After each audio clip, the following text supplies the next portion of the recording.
Welcome to Grasshopper Labs. We're proud to announce our latest enhancement to our route planner. So located inside of our last mile manifest, we can select our plan tool located on the top right of the screen. Once we're inside of our route, you're going to notice that it will position our stops on the map. We've made it much easier to drag and drop stops should you need to manually update your route. You can also manually update your timeframes by clicking into the timeframe, selecting the adjustments, and hitting apply. Compared to our previous capabilities, now on the top right hand side of the screen, you'll be able to find your route settings. Inside of here, you'll be able to adjust your starting and end points, select your timeframe adjustment modes, and confirm if you want to close gaps when a stop is removed.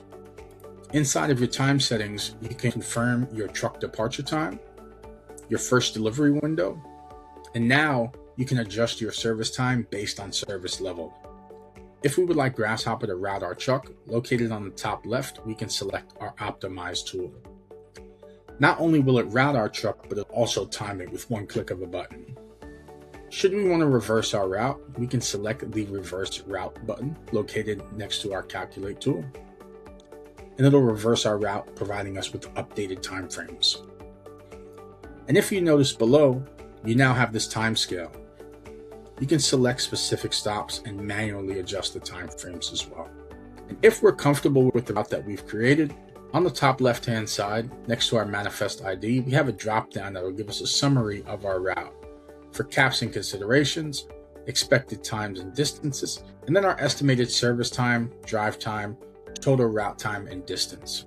If we're comfortable with our route, we can simply hit this green check mark located at the top right-hand side of the screen, and then lock our truck when we're ready to broadcast.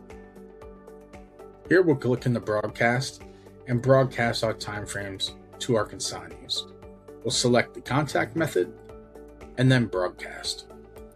And last but not least, we can click back into our manifest, and located in the General Info tab, we can select our carrier and driver.